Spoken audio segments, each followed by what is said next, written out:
നമസ്കാരം, ദേശവാണി എഫ്എമ്മിലേക്ക് സ്വാഗതം. മണ്ണാർക്കാട് ഇന്ന് ചർച്ച ചെയ്തുകൊണ്ടിരിക്കുന്നത് ഒരു ഫോട്ടോയെ കുറിച്ചാണ്. കഴിഞ്ഞ ദിവസം ഫേസ്ബുക്കിലും അതുപോലെ തന്നെ മറ്റു സാമൂഹ്യ മാധ്യമങ്ങളിലും വളരെയേറെ ചർച്ച ചെയ്തുകൊണ്ടിരിക്കുന്ന ഒരു ഫോട്ടോയാണിത്. നമുക്കറിയാം, CITU 18ാം ദേശീയ സമ്മേളനത്തിന്റെ ഭാഗമായി വിശാഖപട്ടണത്തിൽ നിന്നും CITU സംസ്ഥാന വൈസ് പ്രസിഡന്റ് PK ശശിയും അതുപോലെ തന്നെ CPM ജില്ലാ സെക്രട്ടറി EN സുരേഷ് ബാബുവും കൂടെ നിൽക്കുന്ന സൗഹൃദം പങ്കുവെക്കുന്ന ഒരു ഫോട്ടോയാണ് ഇപ്പോൾ വലിയ രൂപത്തിൽ ചർച്ച ചെയ്തുകൊണ്ടിരിക്കുന്നത്. എന്തായിരിക്കും അതിനൊരു കാരണം? എന്തായിരിക്കും? നമുക്ക് അതിലേക്ക് കടക്കുന്നതിന് മുമ്പ് തന്നെ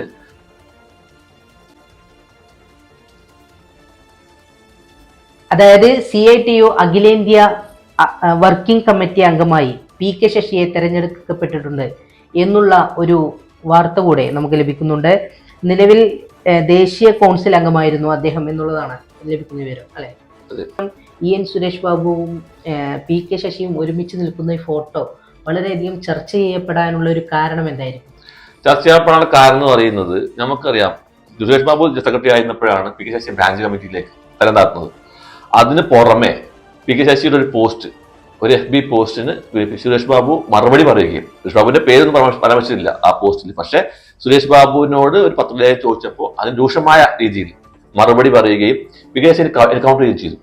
അത് ലഹരി അങ്ങനെ എന്തൊക്കെയോ ഒരു വിഷയമായി ബന്ധപ്പെട്ട കാര്യങ്ങളായിരുന്നു അത്. കാരണം അത് എന്തോ സ്പിരിറ്റ് അത് തന്നെയാണെന്ന് സുരേഷ് ബാബു അത് കൗണ്ടർ ചെയ്യുകയും അത് വലിയ രൂക്ഷത. അപ്പോൾ ഇവർ തമ്മിലുള്ള വ്യക്തിബന്ധം അല്ലെങ്കിൽ ഇവർ തമ്മിൽ വലിയ അകൽച്ചയിലാണെന്നുള്ള ധ്വനിപ്പിക്കുന്ന ഒരു സംഭവം അവിടെ ഉണ്ടായി. എന്തെന്നായാലും സുരേഷ് ബാബു PK ശശി തമ്മിൽ ഈ വിഷയം വേറെ വല്ലതാണെങ്കിൽ പോലും ഇവർ വാക്പോരിൽ ഇവർ തമ്മിൽ കണ്ടാൽ മിണ്ടാത്ത തരത്തിലേക്ക് അകന്നു കഴിഞ്ഞു.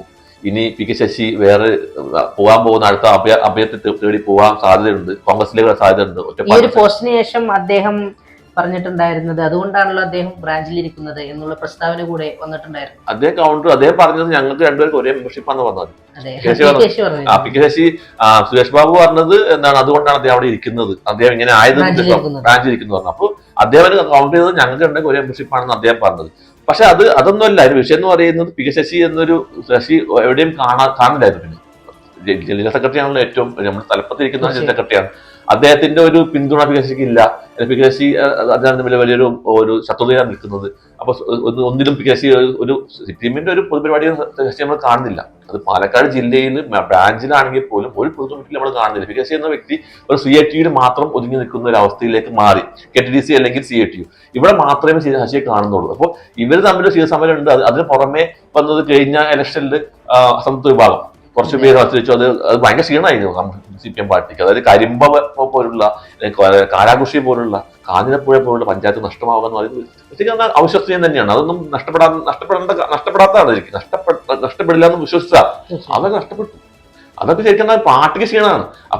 അപ്പൊ നമ്മൾ കരുതിയത് എന്താ, PK ശശി വേറൊരു വഴിയിൽ സഞ്ചരിച്ചു, വഴി വെട്ടി നടക്കുകയാണ്. PK ശശി ആദ്യം താമസിയാതെ അവിടെ ഇറങ്ങി പുറത്തു വരും. പക്ഷെ അദ്ദേഹം നമ്മളോട് ഉൾപ്പെടെ പങ്കുവച്ചിട്ടുണ്ടായിരുന്നു, ഞാൻ ഇപ്പോഴും പാർട്ടിയാണ്, അതെ, എനിക്കതിന്റെ ചുമതലയില്ല, അതുകൊണ്ടാണ് എനിക്കത് പ്രവർത്തിക്കേണ്ട കാര്യമില്ല. അല്ല, നമ്മുടെ ഊഹാപോഹം. കാരണം ഇവർ തമ്മിലുള്ള വാക്കുകൾ നമ്മൾ ഊഹിച്ചെടുക്കുന്ന കാര്യങ്ങൾ ഇവർ തമ്മിൽ അന്തർധാര ഇപ്പോ അകൽച്ചയിലാണ്. ഇപ്പോ ഇവർ തമ്മിൽ വേറെ വഴി സഞ്ചരിക്കുകയാണ്. PK ശശി വേറെ വഴി വെട്ടിക്കൊണ്ടിരിക്കുകയാണ്.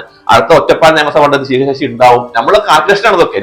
നമ്മുടെ ചിന്തകളിൽ പല ആളുകൾ കാരണം അത് ബോധപരമായ കാര്യം നടന്നുകൊണ്ടിരിക്കുകയാണ്. PK ശശിന്റെ ഒരു എവിടെയും കാണുന്നില്ല. PK ശശി അടുത്ത ആളുകൾ സംസാരിക്കുമ്പോൾ അദ്ദേഹത്തോട് നമുക്ക് ബന്ധപ്പെടുമ്പോൾ തന്നെ അദ്ദേഹത്തോട് ബന്ധപ്പെടാൻ നമുക്ക് കഴിയുന്നില്ല. കാരണം ഈ കാര്യങ്ങളൊന്നും എനിക്ക് താല്പര്യം ഒഴിഞ്ഞു മാറുകയാണ്. പിന്നെ അദ്ദേഹം ബന്ധപ്പെട്ട ആളുകൾ ചിലപ്പോൾ അങ്ങനെ സംഭവിക്കാം അല്ലെങ്കിൽ ഇങ്ങനെ സംഭവിക്കാം എന്നുള്ള അവർക്കും ഒരു വ്യക്തതയില്ല. കാരണം അദ്ദേഹം മനസ്സുറക്കുന്നില്ല. അദ്ദേഹം എപ്പോഴും ആ ഒരു എന്താണ് തീരുമാനം എടുക്കുന്ന ആർക്കും അറിഞ്ഞിരുന്നില്ല. അതിനുശേഷം പിന്നെ വന്നപ്പോ ഒരു അസംതൃപ്ത വിഭാഗം എന്ന് പറഞ്ഞ വിഭാഗം വന്നു. അവരും പറഞ്ഞത് PK ശശിന്റെ ആളുകളാണെന്ന് ആവശ്യപ്പെട്ടുകൊണ്ടാണ്. കാരണം PK ശശി നേതാവിനെ ബഹുമാനിക്കുന്ന, ഇഷ്ടപ്പെടുന്ന കുറേയേറെ പേരാണ് അവർ. കാരണം അത് നമുക്ക് അറിയുന്ന കാര്യങ്ങൾ. അവർ PK ശശിയുടെ കൂടുതൽ ആളുകളായിരുന്നു. പെട്ടെന്ന് തന്നെ അവര് മുനിസിപ്പാലിറ്റിയിൽ മത്സരിക്കുന്നു, കരിമ്പയിൽ മത്സരിക്കുന്നു, അതേപോലെ കാഞ്ഞിരപ്പുഴ മത്സരിക്കുന്നു, കോട്ടപ്പാടത്ത് ബ്ലോക്ക് മത്സരിക്കുന്നു. അപ്പോൾ ഇതൊക്കെ ഉണ്ടാക്കുന്ന ഇമ്പാക്ട്, അപ്പോൾ ഇതൊക്കെ കൂട്ടി വായിക്കുമ്പോൾ PK ശശി ജനുവരിയോട് പാർട്ടി വിടും. അതായത് ഒരു മാധ്യമപ്രവർത്തകരുടെ ഇടയിൽ സംസാരമായിരുന്നു. PK ശശി എന്ന വ്യക്തി ജനുവരിയോടെ പാർട്ടി വിടും. KTDC ചെയർമാൻഷിപ്പ് രാജിവെക്കാൻ പോകുന്നു. 2024 തുടങ്ങിയതാ, ഡിസംബർ തുടങ്ങിയതാണ്, 24 തുടങ്ങിയതാണ്. PK ശശി KTDC ചെയർമാൻഷിപ്പ് രാജിവെക്കാൻ പോകുന്നു. അദ്ദേഹം തുടർന്ന് പാർട്ടി ഇടാൻ പോകുന്നു. പിന്നെ അദ്ദേഹം അവിടെ ഒറ്റപ്പാലം വർക്ക് ചെയ്യാൻ തുടങ്ങുന്നു. അദ്ദേഹം അടുത്ത നിയമസഭയിൽ ഒറ്റപ്പാലത്ത് നിന്ന് UDFന്റെ MLA ആയി സ്ഥാനാർത്ഥിയാവാൻ ജയിക്കാൻ വരെ സാധ്യത അങ്ങനെയൊക്കെ പറഞ്ഞു. കാരണം ഒറ്റപ്പാലത്ത് അദ്ദേഹത്തിന്റെ വ്യക്തിബന്ധങ്ങളൊക്കെ വലുതാണെന്ന് പറഞ്ഞാൽ അത് ജയിക്കാൻ സാധ്യത ഇതിലാണ് ചർച്ച വന്നത്. പക്ഷെ പൊടുന്നനെയാണ് ഇങ്ങനെ ഒരു ചിത്രം. ഈ ചിത്രം എന്ന് പറയുന്നത് വളരെ ഊഷ്മളമായ സൗഹൃദമാണ്, ചിരിച്ചുകൊണ്ടിരിക്കുന്നത്. കാരണം ഒരു വ്യക്തിപരമായിട്ട് അകൽച്ചയില്ലാതെ രണ്ടുപേരും ഇങ്ങനെ ഫോട്ടോ ഉണ്ടാവില്ല. കാരണം PK ശശി എന്ന നേതാവിന്, PK ശശി എന്ന തലമുറ നേതാവാണല്ലോ. സുരേഷ് ബാബു കുറച്ച് ഡിഫറൻസ് ഉള്ളൂ. അപ്പൊ അത് ആ ബഹുമാനത്തോട് കൂടി കണ്ടിട്ട് PK ശശി പരസ്പരം ബഹുമാനിച്ചുകൊണ്ട് നിൽക്കുന്ന, ശശി തിരിച്ചുകൊണ്ട് പുറം തിരിഞ്ഞ് ചിരിച്ചുകൊണ്ടിരിക്കുന്ന, അഭിവാദ്യം ചെയ്യുന്ന ഒരു ഫോട്ടോ. ആ ഫോട്ടോ ചർച്ച ചെയ്യപ്പെടുന്നത് ഇതുകൊണ്ടാണ്. PK ശശിയെ കുറിച്ച് നേരത്തെ ഉണ്ടായിരുന്ന സംഭവങ്ങളൊക്കെ ഒരു ദിവസം കൊണ്ട് മാഞ്ഞു പോകുന്ന അവസ്ഥയിലേക്കാണ്. PK ശശി ഇനിയും CPM പാർട്ടിയിൽ ഉണ്ടാവും. PK ശശി തന്നെ മറ്റുള്ള കാര്യങ്ങളൊക്കെ ഊഹാപോഹങ്ങളാണ്, അല്ലെങ്കിൽ ഊഹാപോഹങ്ങളാവാം, അത് നമുക്ക് ഉറപ്പില്ല. ആവാം എന്ന തരത്തിലേക്കുള്ള ചർച്ചകൾ വന്നു എന്നുള്ളതാണ്. അദ്ദേഹം പാർട്ടിയിൽ ഉണ്ടാവും എന്ന് പറയുമ്പോഴും അത് നമുക്കത് സ്ഥിരീകരിക്കാൻ കഴിയില്ല. പക്ഷേ PK ശശി നമ്മളിപ്പോ ഒരു ജില്ലാ സെക്രട്ടറിയുമായുള്ള അകൽച്ച ഇല്ല എന്ന് തെളിയിക്കുന്ന ഒരു ഫോട്ടോ ആണ് വന്നിട്ടുള്ളത്. അത് ഉണ്ടോ ഇല്ലെന്ന് നമുക്ക് അറിയില്ല. അങ്ങനെ നമ്മൾ ഒരു ശരീരഭാഷ നോക്കുമ്പോൾ രണ്ടുപേരും വളരെ സൗഹൃദത്തിൽ നിൽക്കുന്ന ഫോട്ടോ ആണ്. അപ്പൊ ചില പ്രശ്നങ്ങളൊക്കെ അവിടെ തീർന്നിട്ടുണ്ടാവാം. ഇത് അനുമാനമാണ്. പ്രശ്നങ്ങളൊക്കെ തീർന്നിട്ടുണ്ടാവാം. കാരണം ഈ കഴിഞ്ഞ തെരഞ്ഞെടുപ്പിൽ CPM ക്ഷീണം ഉണ്ടായിട്ടുണ്ട്. എന്തിനു പറഞ്ഞാൽ പാലക്കാട് ജില്ലയിൽ ക്ഷീണം ഉണ്ടായിട്ടുണ്ട്. നമ്മൾ കഴിഞ്ഞ തവണ ചർച്ച ചെയ്തത് കോങ്ങാട് പോലത്തെ മണ്ഡലം, അതേപോലെ തൃത്താലം പോലത്തെ മണ്ഡലം, തൃത്താലം, ഒറ്റപ്പാലത്ത് വലിയ പ്രശ്നമില്ല. CPM പനയാൻ കൊണ്ട് എപ്പോഴും ലീഡ്. തൃത്താല മണ്ഡലം എന്ന് പറയുന്നത് MP രാജേഷാണ് അവിടെ MLA, മന്ത്രിയായ MP രാജേഷാണ് അവിടെയൊക്കെ പാർട്ടിക്ക് വോട്ട് പോയിട്ടുണ്ട്. അത് ഏത് ഫാക്ടർ അറിയില്ല. പക്ഷെ അത് ഒരു ചിലപ്പോ PK ശശി ഫാക്ടർ ആവാം, നമുക്ക് ഉറപ്പില്ല. അപ്പൊ ഇങ്ങനെയൊക്കെ ഉണ്ടാവുന്ന മുതിർന്ന നേതാക്കളെ ഒരുമിച്ച് നിർത്തേണ്ടത് CPM പാർട്ടിക്കും ആവശ്യമാണ്. കാരണം പ്രശ്നങ്ങളൊക്കെ ഒത്തുതീരുക എന്ന് പറയുമ്പോൾ പാർട്ടിക്ക് അതുകൊണ്ട് ഞാൻ നിങ്ങളോട് ചോദിക്കാൻ ഉദ്ദേശിച്ച മറ്റൊരു കാര്യം, അതായത് ഇങ്ങനെയൊക്കെ ആണെങ്കിലും ഇതൊരു ഒതുക്കലായിട്ട് കാണാൻ കഴിയും. അതായത് ഇപ്പൊ നിലവിൽ PK ശശി എന്നുള്ള ഈ ഒരു നേതാവിനെ പാർട്ടിയിൽ പലപ്പോഴും പ്രശ്നങ്ങളൊക്കെ ഉണ്ടാവുമ്പോൾ ഇത് അദ്ദേഹത്തെ ഒരു ഒതുക്കുന്നതായി നമുക്ക്, ഇല്ലെങ്കിൽ ദേശീയ അംഗമായി ഒതുക്കുന്നതായിട്ട് നമുക്ക് വ്യാഖ്യാനിക്കാൻ കഴിയും. ഇതില് കൗതുകരമായ വാർത്ത നമ്മളൊരു ചില ആളുകൾ പറയുന്നത് ഇപ്പോ BJPക്കുള്ളിൽ ഗവർണർ സ്ഥാനം, കാരണം ഗവർണർ സ്ഥാനം കൊടുത്തിട്ട് ഒരാളെ ഒതുക്കി നിർത്തുക. അതേപോലെ PK ശശിനെ ദേശീയ തലത്തിലേക്ക് ഉയർത്തിക്കൊണ്ട് താങ്കൾ അവിടെ നിൽക്കൂ, കാരണം ഇങ്ങോട്ട് വരണ്ട, താങ്കൾ അവിടെ മതി. അതൊക്കെ ഊഹാപോഹങ്ങൾ മാത്രമാണ്. അല്ല, അങ്ങനെ വ്യാഖ്യാനിക്കാൻ പറ്റുമോ എന്ന് ചോദിക്കുമ്പോൾ നമ്മൾ അതിൽ വേറെ ന്യൂസ് കൂടി ഉണ്ട്. എളമ്പരം കരീമാണ് സെക്രട്ടറി, ആദ്യമായി മലയാളി ആയിട്ടുള്ള ആദ്യമായിട്ട് സെക്രട്ടറി വരുന്നത്, 7ാമത്തെ സെക്രട്ടറിയാണ്. അത് മലയാളം. അപ്പൊ അങ്ങനെയാണെങ്കിലും എളമ്പരം കരീമിനെ ഒതുക്കില്ലേ? അപ്പൊ അതിന് ഉപോത്പരമായ ചോദ്യം അതാണ്.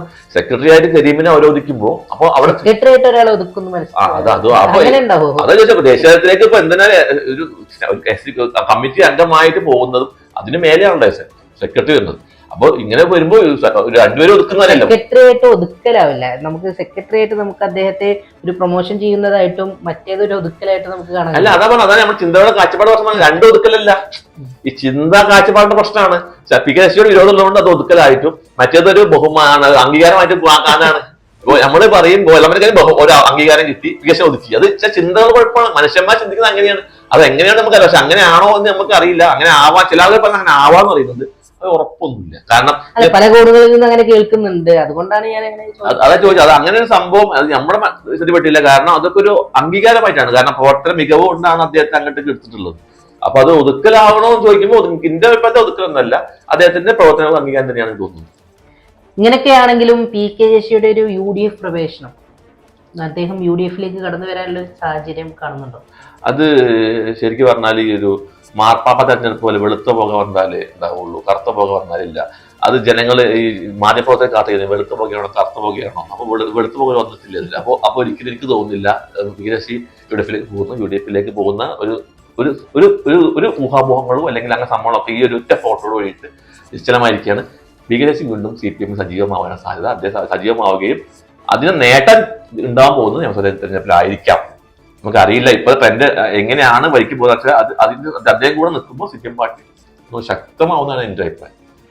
അല്ല, ഇനി വരാൻ പോകുന്ന തെരഞ്ഞെടുപ്പിൽ അദ്ദേഹത്തിന് എന്തെങ്കിലും ചുമതലകൾ കൊടുത്ത് ഏതെങ്കിലും മണ്ഡലത്തിലേക്ക് അല്ലെങ്കിൽ നിയോഗിക്കാൻ സാഹചര്യം കാണുന്നുണ്ടോ? അദ്ദേഹത്തിൻ്റെതായ വ്യക്തിപ്രഭാവമുണ്ട് PK ശശിക്ക്. അപ്പൊ പി കെ ശശി ചുമതല കൊടുക്കുകയാണെങ്കിൽ അങ്ങനെ ഇപ്പൊ തന്നെ നമ്മൾ മഞ്ഞുമല ഉരുകി എന്നൊക്കെ പറഞ്ഞവര് ഇവർ തമ്മിലുള്ള മഞ്ഞുമല ഉരുകിയിട്ടുണ്ടെങ്കിൽ പി കെ ശശിനെ എന്തായാലും ഉപയോഗപ്പെടുത്തും. കാരണം പി കെ ശശി കൂടെ ഉണ്ടാവുകയാണെങ്കിൽ അദ്ദേഹത്തിന് നല്ലൊരു സംഘാടകനാണ്, അദ്ദേഹത്തിന് കഴിവുള്ള വ്യക്തിയാണ്, അദ്ദേഹം ജനങ്ങളുമായി ഇടപെടുന്ന വളരെ മികച്ച രീതിയിലാണ്. ഇപ്പോഴും പി കെ ശശിക്ക് വളരെ ജനപിന്തുണ ഉണ്ട് തന്നെയാണ്. നമ്മളിപ്പോ അത് വോട്ട് അങ്ങനെയല്ല ശരിയല്ല, ജനങ്ങൾക്കിടയിൽ അദ്ദേഹത്തിന് ഒരു പ്രസക്തി ഉണ്ട് ഇപ്പോഴും. അപ്പോൾ അതുകൊണ്ട് ഇപ്പം പാർട്ടി ഗുണകരമാണ്. ചുമതല കൊടുക്കാൻ സാധ്യത ഉണ്ടോ എന്ന് സെക്രട്ടറിയും അതേപോലെ സംസ്ഥാന കമ്മിറ്റി നമുക്ക് അറിയില്ല. പക്ഷെ കൊടുക്കുകയാണെങ്കിൽ അത് ഗുണമാവുന്നതാണ് എനിക്ക് തോന്നുന്നത്. എന്തായാലും എല്ലാ സൗഹൃദങ്ങളും നിലനിൽക്കട്ടെ, എന്നും നിലനിൽക്കട്ടെ എന്ന് മാത്രം ആശംസിച്ചുകൊണ്ട് നിർത്തുന്നു. ഞാൻ അർഷാദ്, എന്നോടൊപ്പം ഉണ്ടായിരുന്നത് അബ്ദുൽ ഹാദ്.